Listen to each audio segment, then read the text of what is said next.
Hello, flower friends.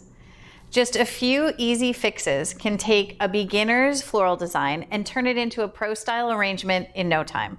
In today's video, I'm going to help you avoid common mistakes that many beginners make so that you have a lot of success in your floral design. My name's Ellen Frost. I'm building a community of flower friends online at Flowermore. You can check it out at my website at ellenfrost.com.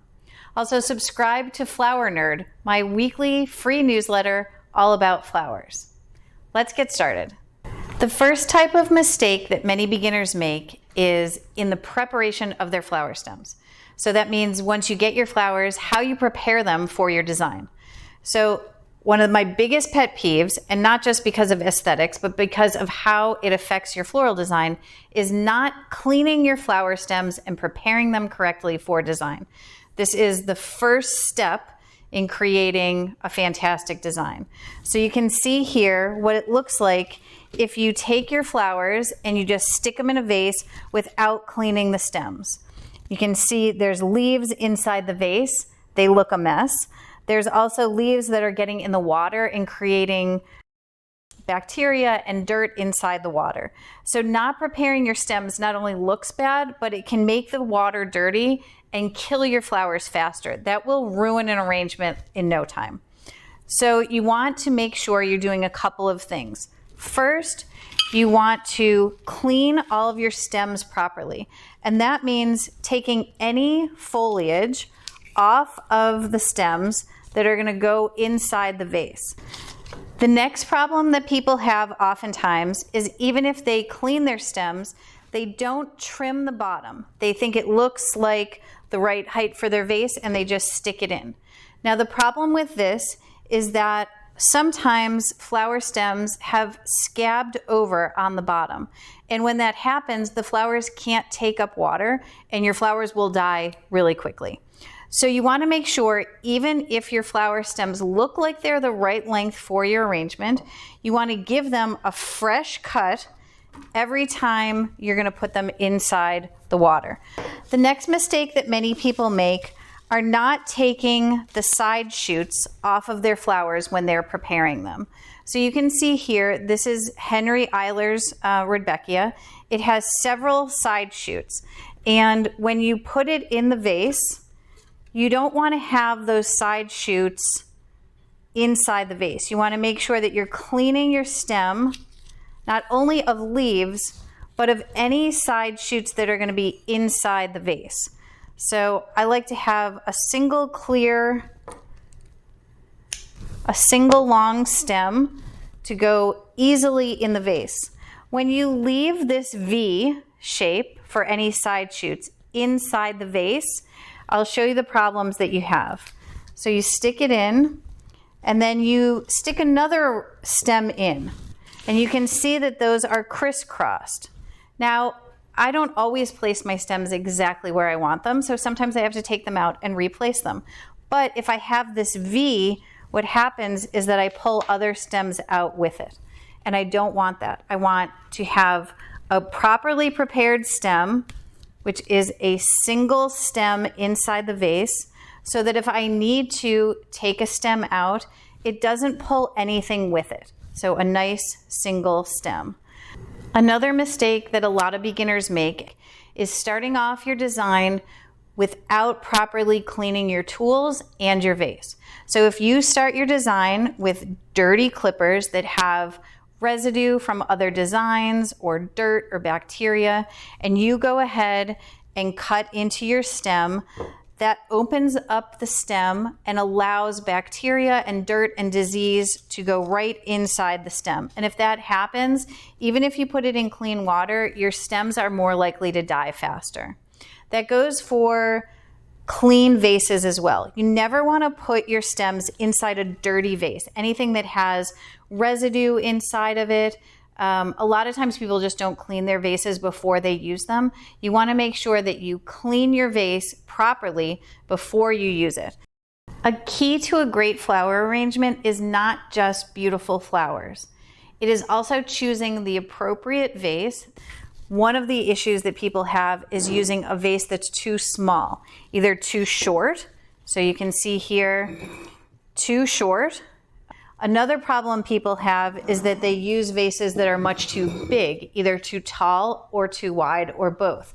So for this arrangement, when I put this in here, you can see first it's too tall because my stems, if I'm looking at 1.5 times the height, are not nearly that tall. The other thing is once I let go of the flowers, you can see that they don't fill in the vase properly. They all flail to the side, and there's a lot of room in between here. So this vase is much too big for your arrangement. The next type of mistakes that people make are in design. The first one is not choosing a color palette before you create your design. So there's no plan, there's no thinking ahead about how the colors work together. This is just a one of everything color palette, hodgepodge, fine, but not professional looking. The way to fix this is to think about a color palette before you go into your design. And if you're not familiar with color theory, you don't have to be an expert in color theory. You can use some tools. You can use a color wheel to get some ideas for color palettes that work well together. So in this case, I've taken my gold marigold, and I've used that as the base for a more aesthetically pleasing design. I'm combining it with a purple aster. So orange and purple are opposite each other on the color wheel. Together they make a contrasting and aesthetically pleasing color palette.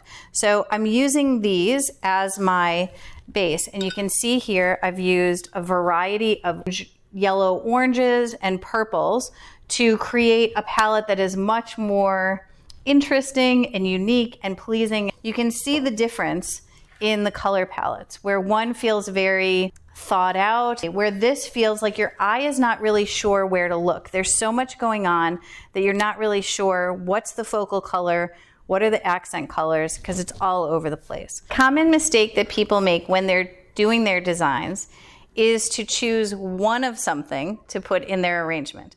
So normally we work with odd numbers in design, 3s, 5s, 7s, 9s, and those numbers create lines in design that make it easy for your eye to follow along through the design, so you know where to look, what to look at. But when you have a design that has one of something, especially a face flower, something like a sunflower, when you have one of those, it creates a focal point that you don't see anything else in the design. It's just this one flower attracts your eye. The other mistake that a lot of people make are creating eyeballs with their face flowers. And what eyeballs are basically two flowers together that are on the same plane, so cut exactly the same length and facing in the same direction.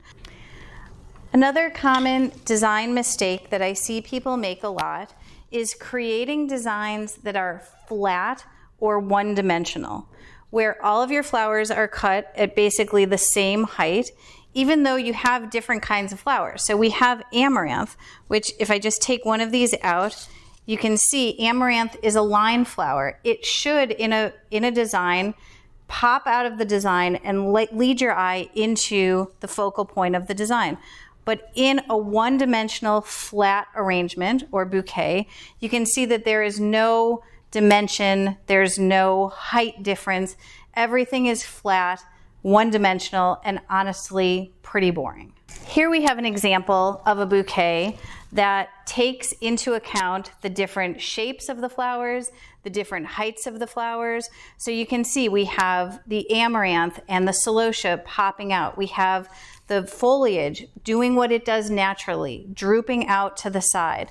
We have things at different heights and different lengths so that it really adds a lot of interest and just visual uniqueness to your arrangement instead of everything looking like a flat, one-dimensional arrangement.